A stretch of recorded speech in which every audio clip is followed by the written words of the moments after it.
This is Charizard James, here with another deck, and gameplay video.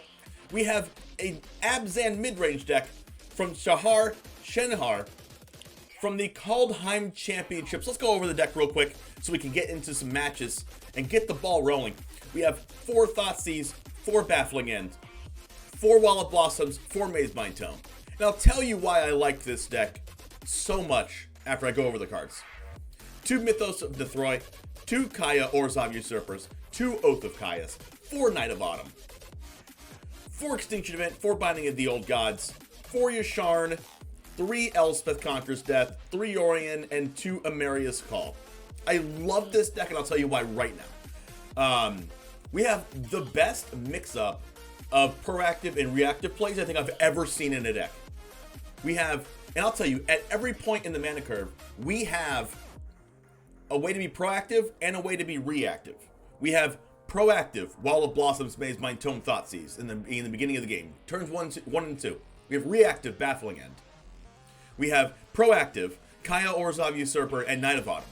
We have reactive, which is Knight of Autumn can be again, but we also have Kaya and Mythos, and Mythos could be reactive again as well.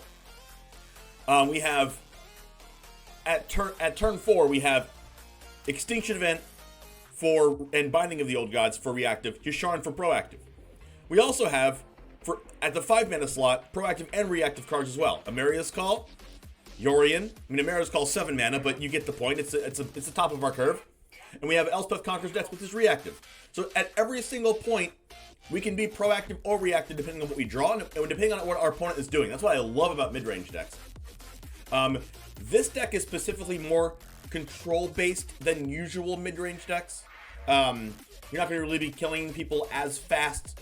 It's more of a control style deck, but I love this style deck. Let's go ahead and get into the games. I'll talk about the sideboard real quick. We have Authority of the Consoles, Glass Casket, Legion's End, Necromentia, Yeheni's Expertise for a little bit of a board wipe. Now, Sahar has chosen Yeheni's Expertise over something like Languish because they want to be able to cast one of these spells. And there's so many of them that you probably have one of them in your hand already, and you get that mana push value. 3 Shifting Ceratops for the control matchups, and blue-based counterspell matchups, and 2 Ugin the Spirit Dragons for like other Yorion decks and things like that. So without further ado, let's go ahead and get to the matches. I'm super excited to play this.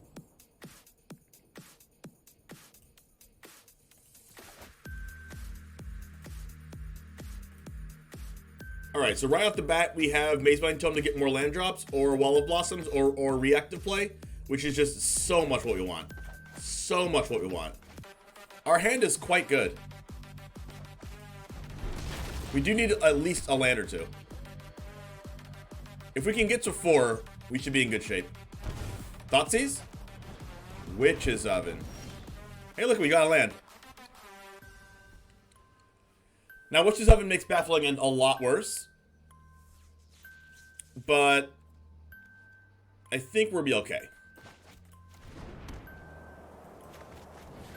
I think we'll be okay. Ooh, okay. All right, we're okay now. We're in the clear. We're in the clear. We got the card that we needed.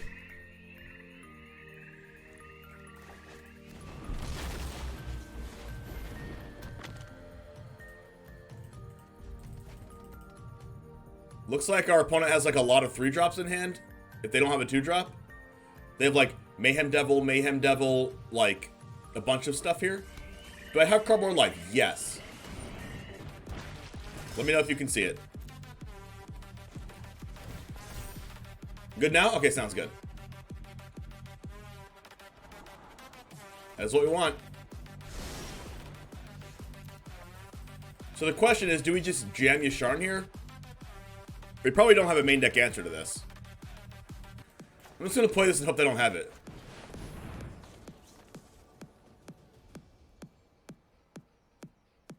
It was close between Binding and this, though, to be honest.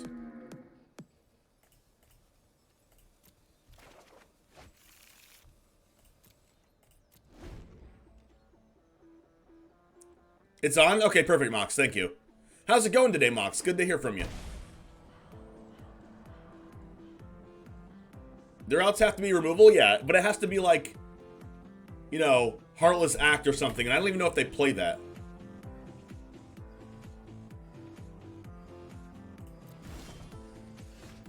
So now we can Elspeth conquer. Oh, this is definitely a collected company here. Baffling End, the Midnight Reaper. Metaphor, how's it going?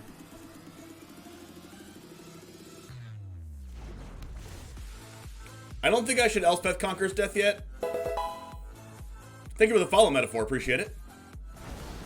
Welcome to the Goose Gang. So I do this, and I'm pretty sure I just add this back to my hand. I'm not attacking because, you know, we're going to protect our Yasharn from damage and further harm. You want to try Andrew Cunha's blue-black control deck? Or are you asking me if I want to try it? I'll try it eventually.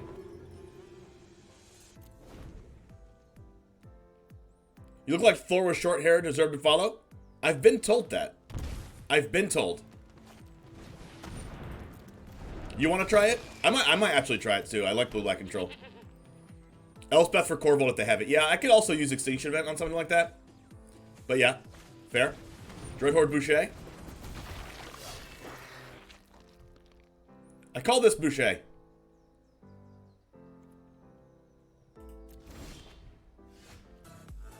I'll draw a card to see what I get first.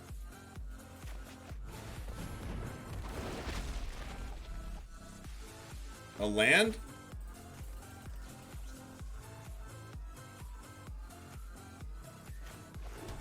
I might just bind the oven. They can't use the oven either, though. I think I'm using binding regardless.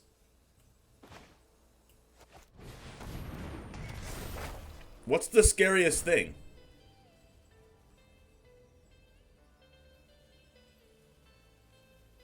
I guess the scariest thing is Priest. Just in case they do have an answer to Yasharn in the main deck.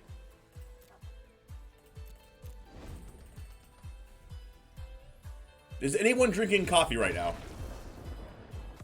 Alright.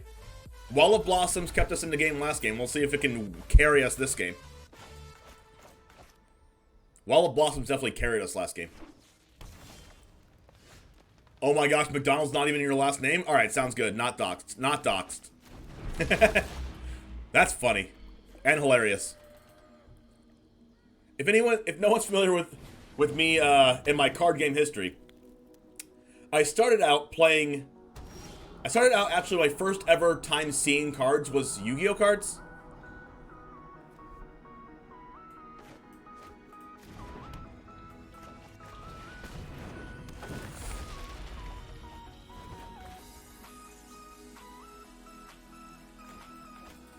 And my mom's friend, when I was like, I don't even know how old I was. I must have been like 6 or 7 years old, or maybe 8.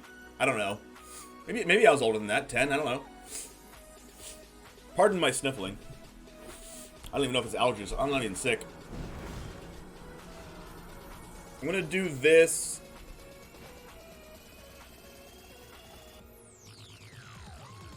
Because I might want a Mythos.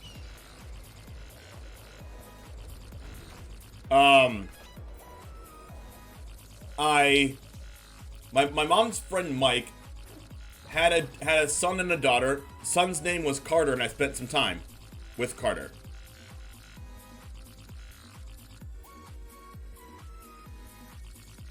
I'm just gonna Mythos here, I guess.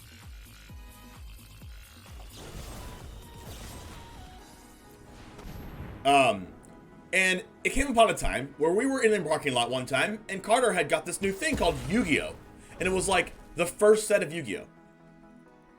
And I was like, what is that? And he was like my best friend at the time. And I was like, huh, interesting.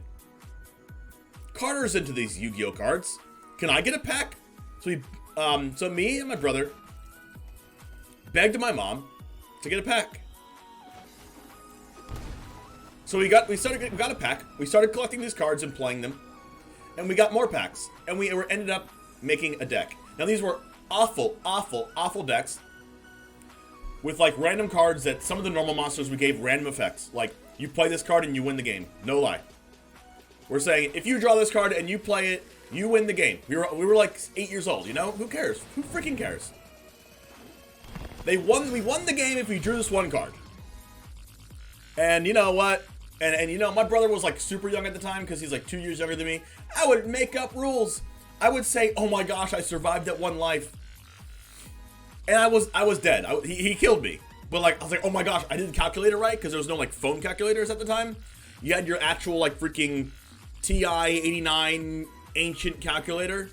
And it wasn't even that. It wasn't even that new. Like, that came out after this. I'm talking like really old, like analog freaking calculator.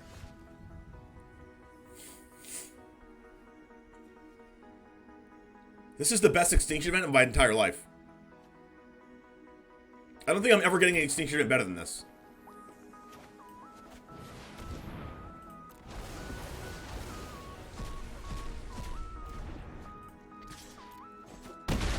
That felt so powerful to do just now.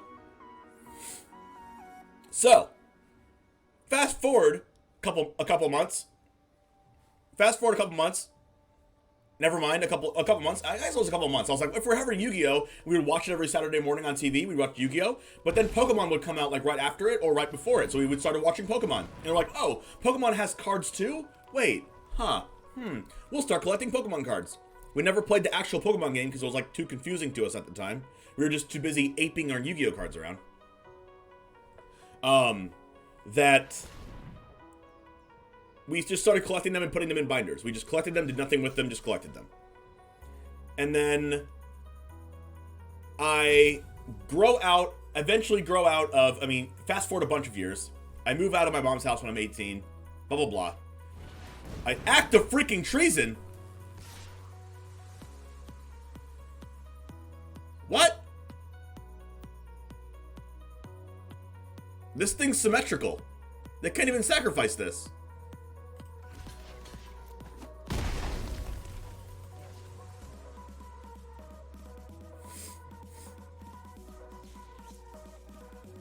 They can't sacrifice this, right?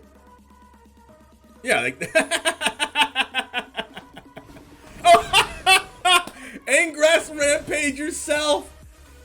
They found the out, chat. They found the out. Act of treason. Rampage yourself.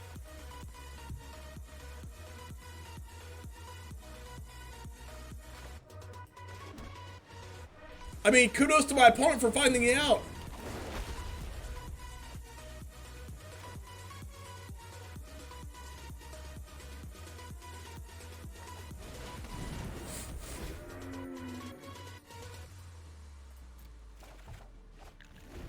Alright, so 2 Yasharns later, that felt so satisfying. So, long story short, I move out when I'm 18. I move back into my mom's house when I'm 20 something. I'm like 21 or something. 22. So, I find out that my brother's still playing Yu-Gi-Oh! And he's playing Yu-Gi-Oh! Competitively now.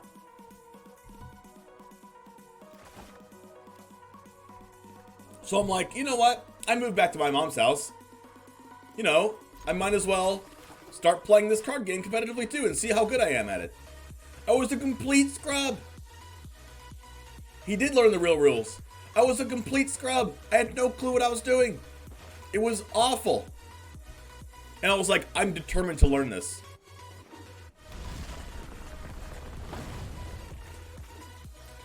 And I ended up learning things from him and some people that he was hanging out with or whatever. And I built a deck and I was doing like kind of okay, not that good. He was still like the GOAT of freaking Yu-Gi-Oh! Not really, but he's very good. Oh, come on now. Infinite Burning Trees. Alright, play the third Burning Tree. Alright, we'll take a Crawler. At least I have Baffling End.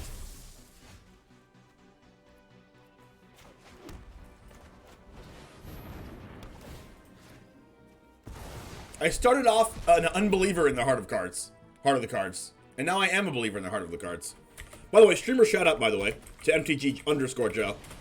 Give them a follow. Arnie, hopefully I don't die. We're going to take their Embercleave. And then hopefully we don't die. Wait, do I have enough life to do that? I don't even know if I have enough life to do that. We just have to hope it's not Embercleave? Or a land? If we go to 11, 3,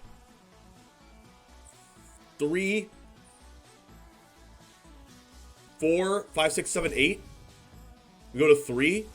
We cast this, we block this, we die. How's it been on the ladder? This was my first match today, and it's been okay. I've determined that I can't Thoughtseize.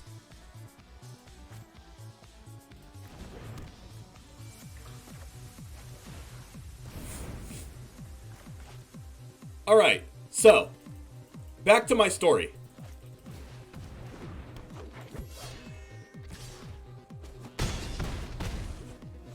Alright, so here's the plan. I have no clue.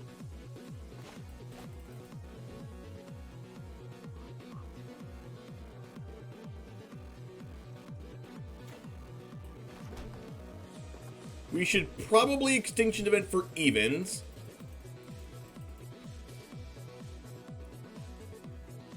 Well, evens and odds is the same amount of damage. But if we Extinction Event for evens, we can Elspeth Conquers Death the Arnie next turn. But if we Extinction Event for evens, we take 5, we go to 1, and then we die. So we have to Extinction Event for odds. If we Extinction Event for odds, we take 4, and then we Binding the Burning Tree and we die.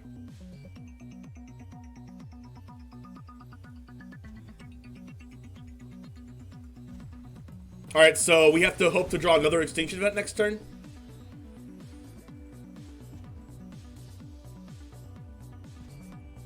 Pretty sure it has to be odds. But it's very, very likely that we die. Okay, that wasn't Bone Crusher. Alright, so I decided to play competitively. I was playing a terrible deck. Alright, so we're like almost dead. Ooh, we can gain life.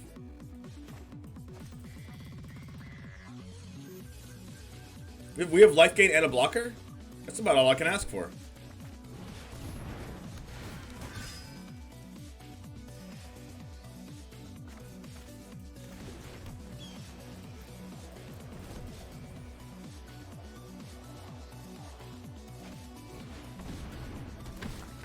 So you're saying there's a chance?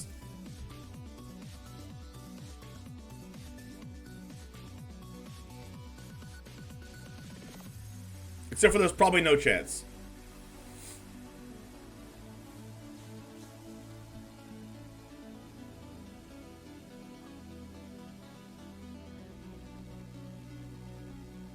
Yeah, I should probably save the blanket with Yorion.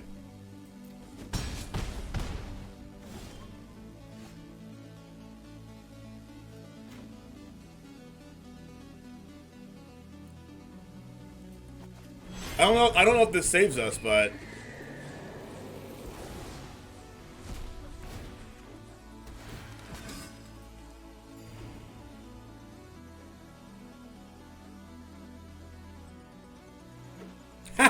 it saves us! It saves us! Yes! Yes!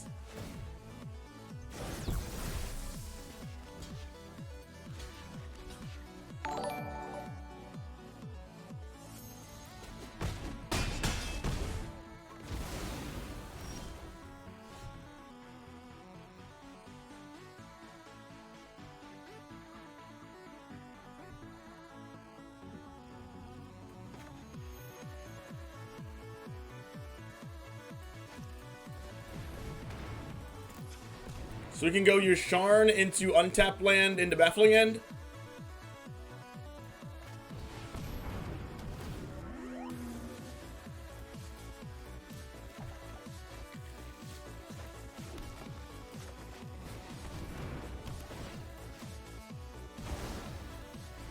So we have to kill them before they draw Bone Crusher, right?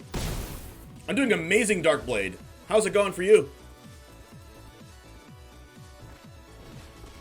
The Collector of the Pelts.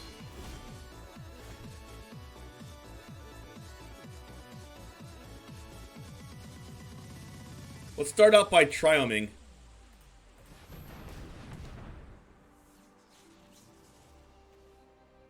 I could play Naked ECD.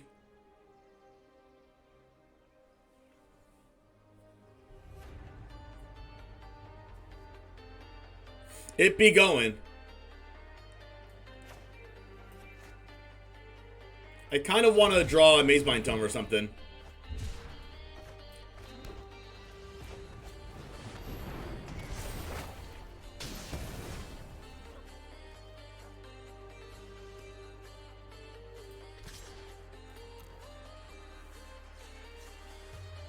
Ooh, they blocked. Them blocking is so good for me. Alright, don't draw. They can't draw Ramunap Ruins and they can't draw Bone Crusher Giant. We have to kill them before this happens. Oh, this gains life. This gains life. Life gain!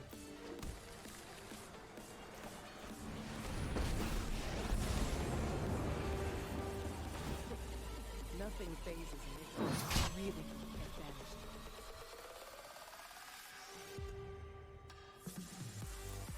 And then dead in 2.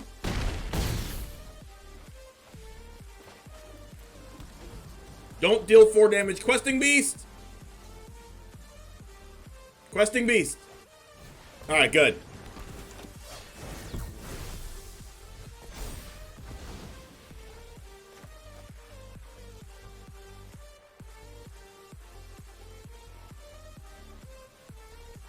So I'm going to play it as safe as possible here. And I'm going to attempt to not die to Questing Beast.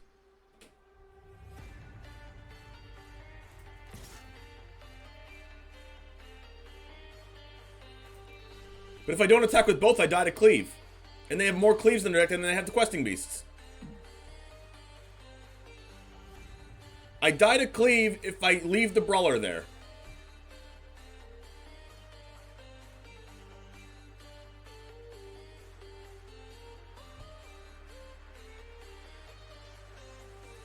And I attack with both because I'm not dead to Questing Beast if I gain life from Kaya.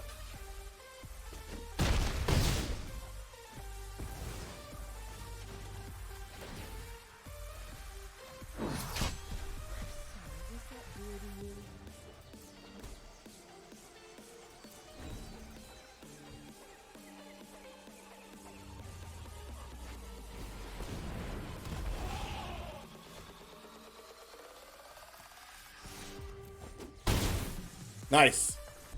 So, going back to my story that I left off, I decided to play more competitively. I played a deck that wasn't good. I started getting better and better cards and learning more about the game and more about the game. Why did I not take out Thoughtseize? I don't know. And I was like, well, I can be pretty good at this game. So I just started to hang out with some people that were good at the game. You know, like one usually does. And it turns out that one of the people that were playing with us would eventually, in like 5 years, become the head judge of Worlds.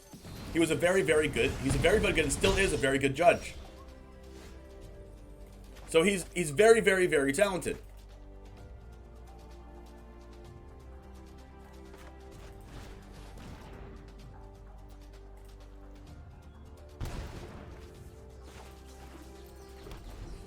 So I started hanging out with the people that my brother was hanging out with, and eventually I made decks that were good, and steadily better and better and better until I found some decks that I really liked.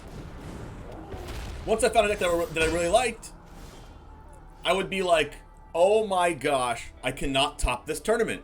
This tournament is too hard.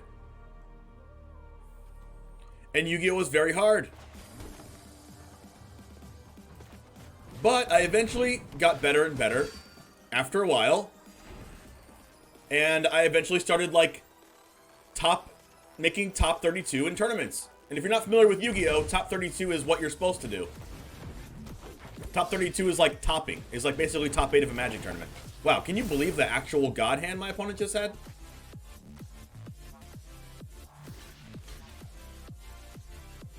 Wait, I blocked this so I can Extinction Event for odds. This is 5-head.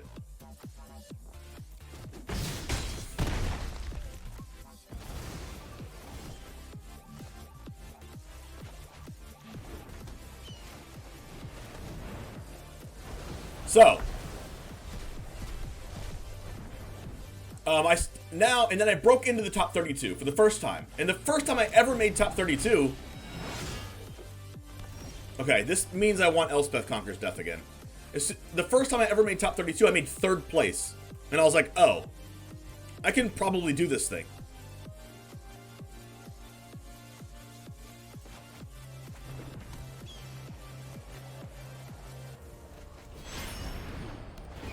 I got 3rd place at a big event. It was like a GP. They're called YCS's Yu-Gi-Oh! Championship Series. And I got 3rd place. I played a deck that I loved. It was awesome. And I made 3rd place. But it turns out that at my local game store,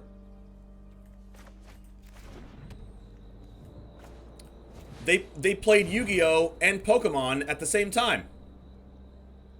Not Pokemon. Yu-Gi-Oh! And Magic at the same time. And in between Yu-Gi-Oh! And Magic, I played a little bit of Pokemon, and I played in a big tournament and barely missed day 2. But that's besides the point.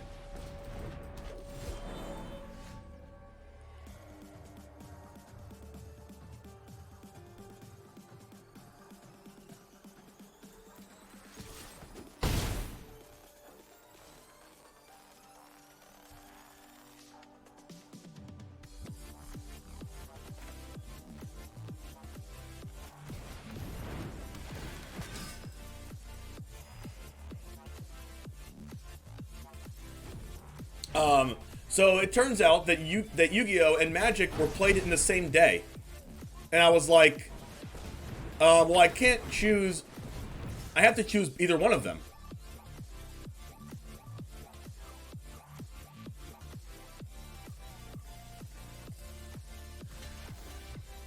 Like, I have to choose either one. I can't just choose one because I can't play both tournaments at the same time.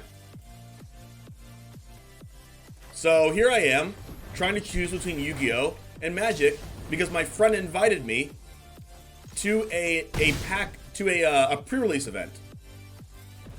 My friend invited me to a pre-release event, and I was like, I don't know about this Magic game. I'll learn the rules right quick. It's okay. I'm really good at Yu-Gi-Oh! Because I had topped a bunch of Yu-Gi-Oh! Tournaments at the time.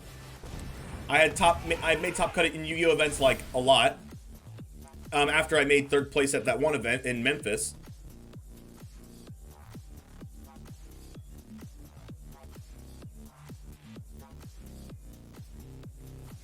So I was like, I don't know. I'll try this game, I guess. So I tried it, and I bombed. I did terrible. Except for in this one pre-release event, I got the one vehicle that was like console sovereign flagship.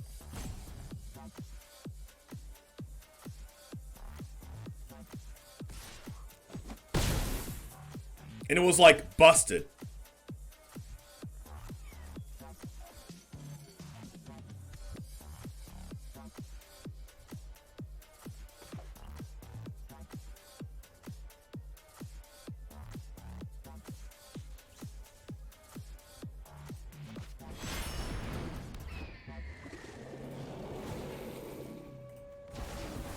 So I did pretty good in that one, and that was my first tournament.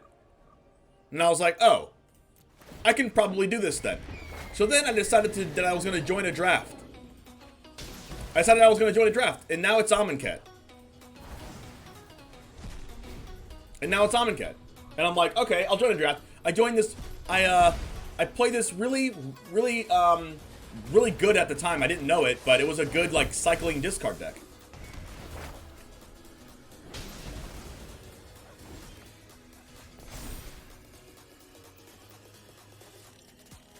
It had like the demon that you can cycle and discard. Like whatever it's called. I forgot what it's called. What's the demon that when you cycle it, everything gets -1/-1? Well, I had that card.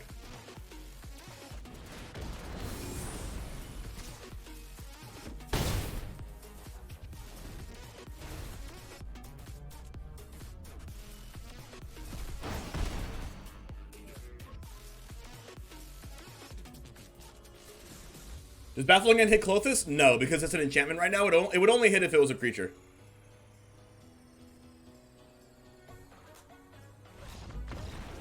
So I decided after I played that draft, which was with I might have even had a I definitely had a cycle of discard deck. It was based on like cartouches, and then like there was this card that said when a cartouche enters the battlefield, add it back to your hand, and then you like draw 3 cards. When it enters the battlefield, it was like a super good discard cycling deck. And as soon as every time I drew that god, I just won the game because it gave everything -1/-1 counters. And I was like, okay, well I did good in the pre-release event. I did good in this other event, in this random draft that I entered. All right, cool. Magic is fun. But then I went back to Yu-Gi-Oh. Go figure. I go back to Yu-Gi-Oh. Of course, why not? I went back to Yu-Gi-Oh because I was like, whatever. I'll play this game. I'll play Yu-Gi-Oh again. So I played Yu-Gi-Oh, and then I started topping more tournaments. I top 8'd some regionals. I topped a couple YCSs. And then I was like, all right, well, and then one of my Yu-Gi-Oh friends decided that they wanted to play Modern, out of nowhere, because he's all into investing and making money and stuff. And he was like, dude, James, you have to play this format of Magic called Modern. And I had already done good in 2 previous tournaments in Yu-Gi-Oh. They weren't Modern; they were just like draft and freaking pre-release. But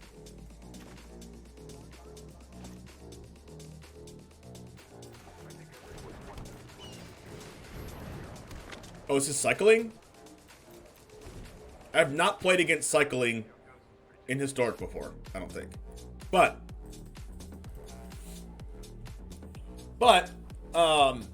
so one of my Yu-Gi-Oh friends decided that he was going to tell me about Modern because it was a good investment over time and your cards never lose value because the formats never change. LOL, Eldraine. And he gave me this like kind of analysis of whether like when you buy the cards, even if they're super expensive, then you'll never lose your money. And you can play the deck until the end of time. Right? Thank you for the follow, Montihar. So, long story short, I get into Modern, and I build one of the cheapest Modern decks you can build at the time. And I was like, I don't really want to play Burn. I don't really want to play Storm. What's the next cheapest deck? It's Tron. Mono green Tron. So this is how I found out about certain streamers too, because I was looking up on how to win with Mono Green Tron, because I had just built the deck,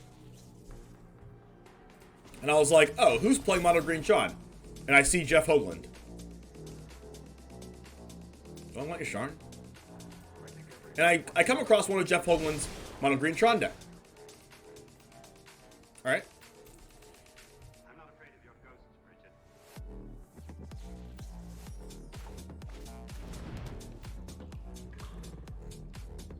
Come across one of his Mono Green Tron decks, and I decided that I was going to binge on every single Mono Green Tron video he did.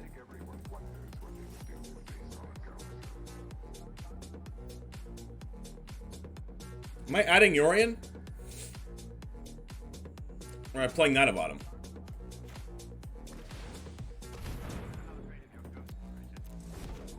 Okay. So I started binging on Mono Green Tron videos, and then I started watching his other videos that weren't Mono Green Tron. This is when I started watching Twitch. So I started playing Mono Green Tron, and I played against some good people at my locals, at my locals, which is Cool Stuff Inc. If anyone's ever heard of them, they sponsored the stream league that I did, and they also sponsor different streamers like Jim Davis, Jeff Hoagland, MTG Nerd Girl, Ali Eldrazi, and Frank Lepore.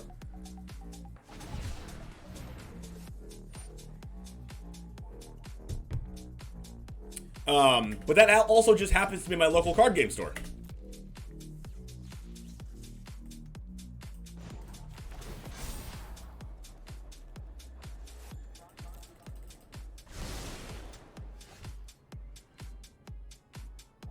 They're just gonna Zenith Flare me.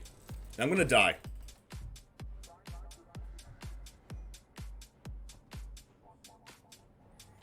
Knight of Autumn can kill Hollow One. So I guess I'm playing Yasharn.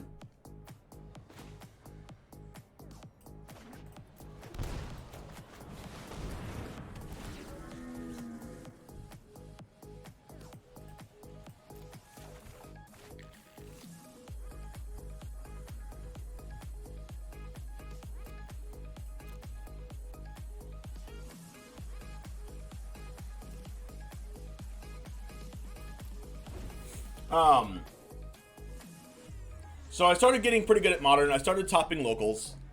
I started topping events. Not events, but like events meaning my local game store Friday nights. Or it was Monday Night Modern.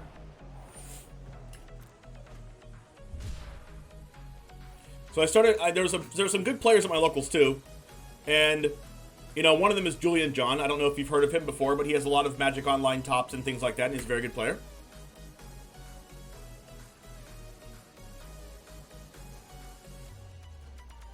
And then I started like I beat him a couple times in the Mono Green Tron mirror match, and I'm like, okay, if I can beat him, then I'm probably pretty good, even though Mono Green Tron isn't like the most skill intensive deck to play. So then I decided that, well, me and my friend Raphael decided, which is 0-20 in chat. I don't know if he's in chat right now, but he comes in chat from time to time. We decided that we were going to try out Standard. I don't know if we were going to try out Standard together, or if like I decided to and he just jumped on board. I forgot which one it was. Where's Extinction Event when you need it?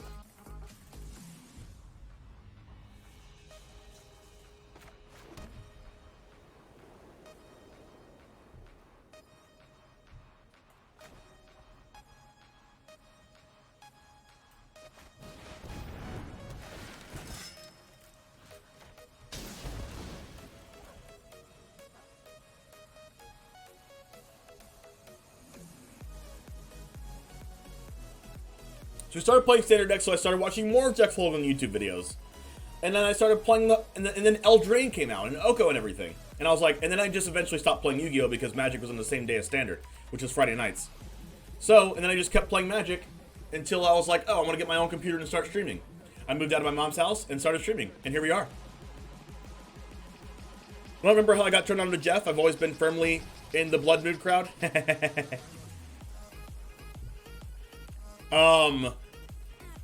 I think I'm actually playing this other Mazemind Tome to like get the life gain coming still. Sailor Alderin, thank you very much for the follow. I'm pretty sure I just killed them and I jump blocked the Flourishing Fox with Knight of Autumn. Or do I blink the Knight of Autumn if they play another hollow one?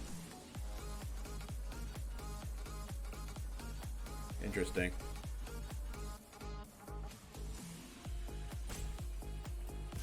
I don't know. I think I just try to kill them, I guess.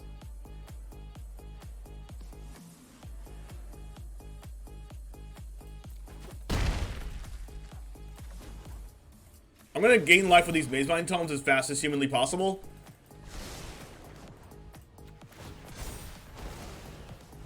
Yeah, I'm surprised they haven't been tossing Zenith Flares either.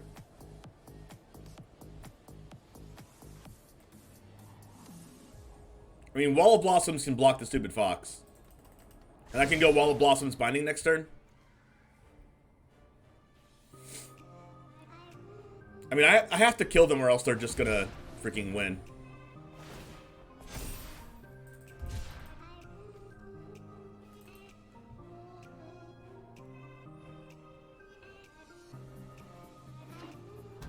They've been drawing quite a bit of lands. I don't think they're supposed to hit their land drop every turn, but this is what my opponent's doing right now, so we'll take it. Did I hear you correctly last night that you play sports titles like 2K or Madden, for example? Yes, you did hear correctly. I played a lot of 2K, a lot of Madden, and like an actual unhealthy amount. But I never played online. So I don't think I'm that good against actual people, but I'm really good against the AI. ECD attacks their Zenith Flare. That doesn't really work because they have 6 mana.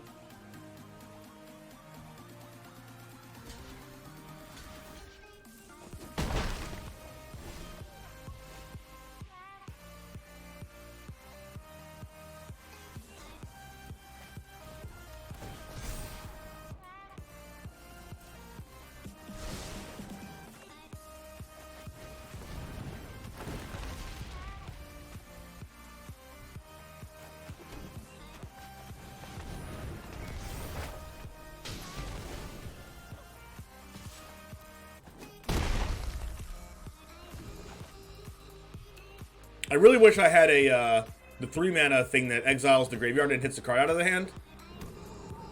I'm like very, very close to death though. If they have double Zenith Flare, I'm just gonna die. Savage Nat, how's it going? They would have another Stinger. Unfortunate. I might actually die. But I do get to binding their other stinger.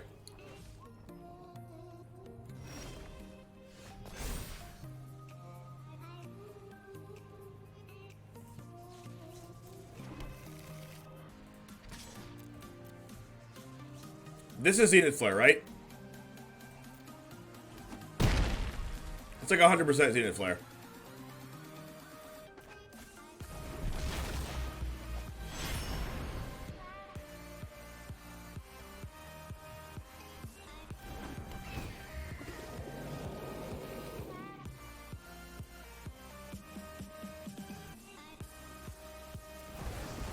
Gotta be the pew pew.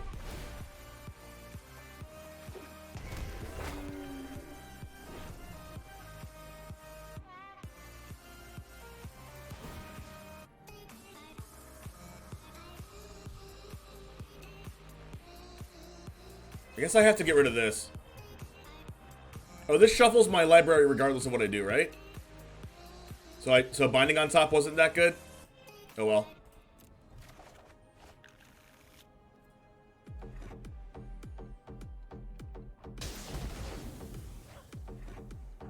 They didn't cycle in response, so oh my gosh, they didn't have Zenith Flare. How big is Flare? Enough.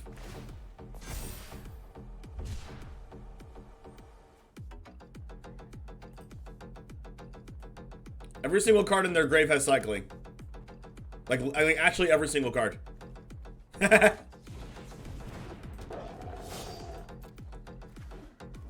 Menace, discard gets +1/+0. Okay.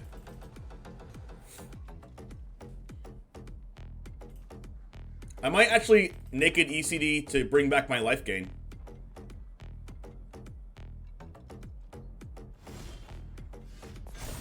Ooh, Baffling End's good. Flare's only 19? Well, Flare really doesn't kill me anymore. I could make them block with the Flame Blade Adept. I guess I can draw a card first. But if I draw a card first, they just, like, bong me in response.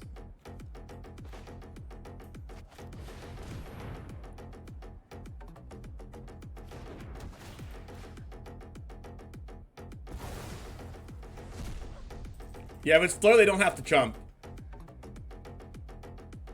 But I just have to hope they don't have it, I guess.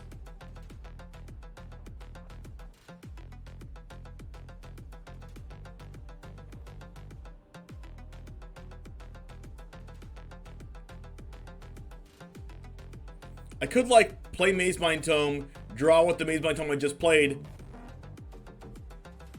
I could play Mazemind Tome, draw with the Mazemind Tome I just played, and potentially draw Thoughtseize.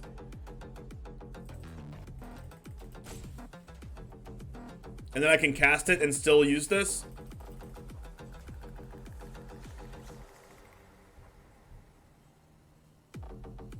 Or I can just, like, ECD to try to eventually bring back, like, my Knight of Autumn.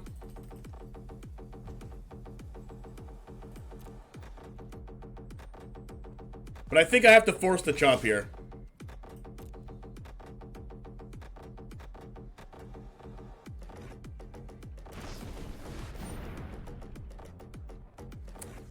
That feels bad.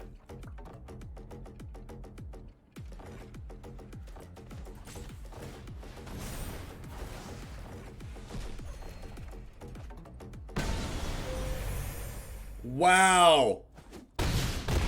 That's a pretty good draw.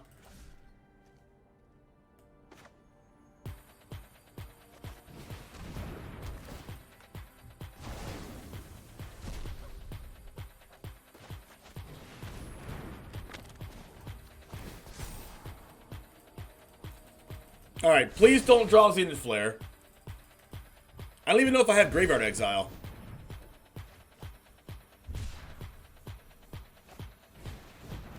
I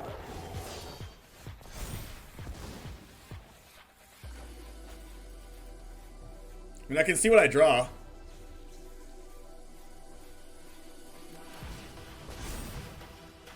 Oh. It's kind of good.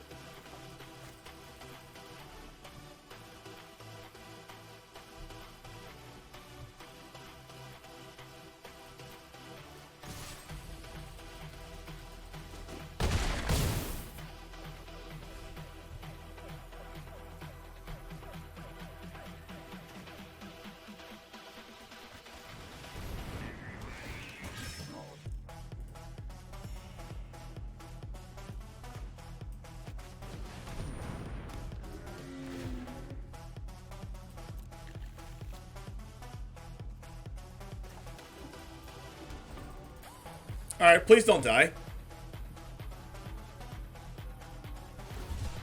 Please don't die. I mean, every single card in their deck has cycling, so they have at least... whoo, they drew a land.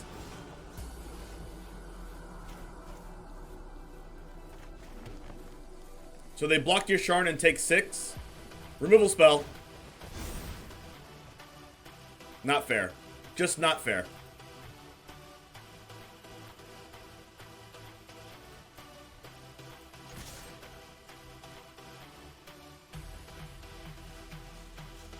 This game is taking forever. This is not fun.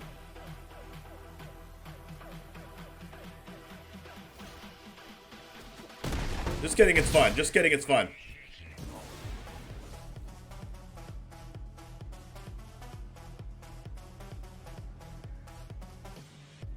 I mean, I died as Zenith Flare anyway.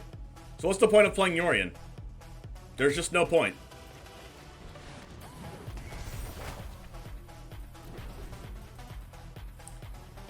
Let's survive a turn! Survive, chat! Survive! We got this! Draw land! Survive! Alright. Zenith Flare, one time for the one. Don't draw it. Thank you! Game's over.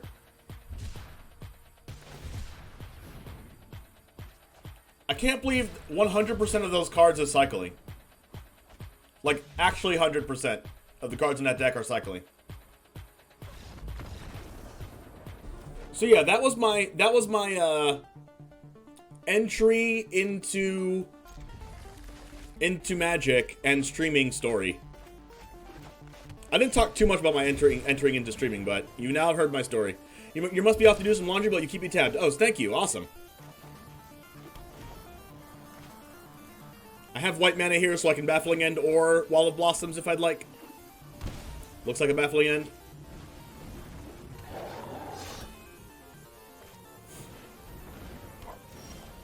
Oh. I mean, Kaya can take care of one of them next turn. What's the scariest card? I mean, I guess they both gain power, but this one gains permanent power, Flourishing Fox. And it has cycling, and Flamebladed Adept doesn't have cycling, so it's more worth it to exile the one with cycling. So next turn I get to, like, Kaya minus on the Flamebladed Adept and exile it. This is what I love so much about this deck, to where I can have proactive plays like Wall of Blossoms, but I have to be reactive. I have the same mana slot reactive cards. This is till end of turn, right? Yeah. You still don't know why Jeskai Cycling isn't played in Historic? I have no idea. Maybe they don't want to play, like, I don't know.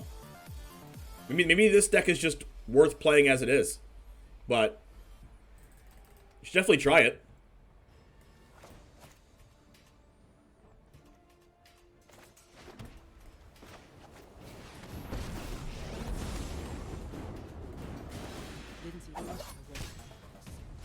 So now I can start exiling 2 cards out of the graveyard per turn. Hopefully they can't deal with Kaya here. We can potentially double wall next turn. Kaya's so good against cycling. Kaya's good against a lot of stuff. Holy crap. I want some more coffee.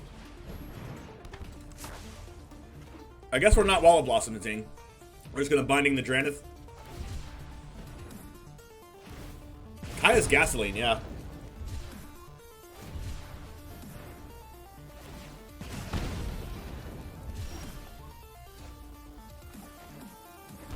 It feels kind of bad to shock myself here, but they don't have 13 cards in graveyard for Zenith Flare anyway.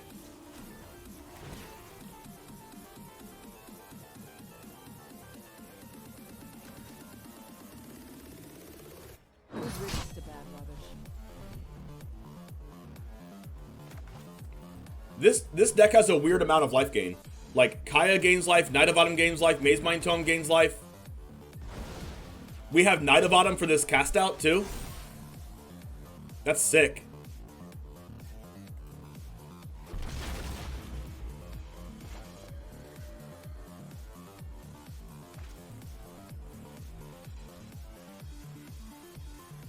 I can also Yorion the Binding.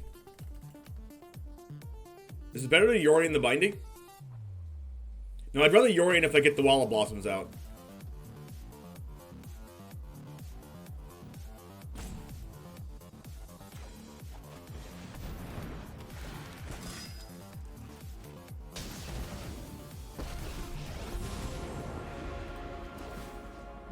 Glad to be here. You're not welcome here anymore.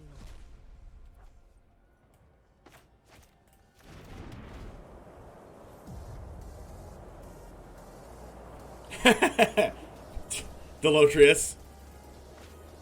Flourishing Fox, cool. Kaya can kill that. I mean, exile it. Another cast out? Well, that kind of sucks. Oh my gosh, Legion's End. That's so good.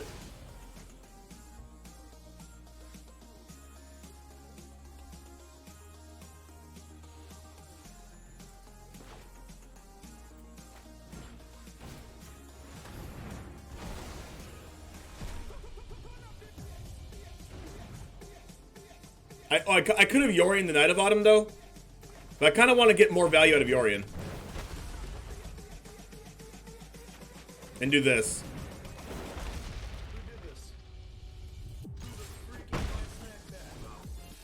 Value, chat. Value.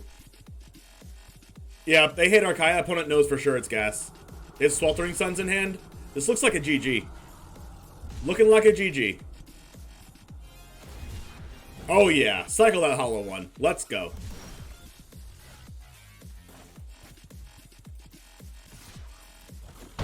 Yeah, they're pretty dead.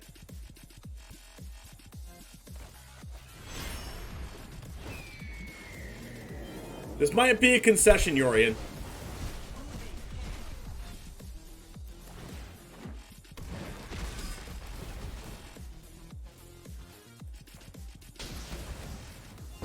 Just kill every cast out. Necromantia! I like a good fight. Yes! I didn't say fair. This deck does everything! Let's go over a quick recap of this deck.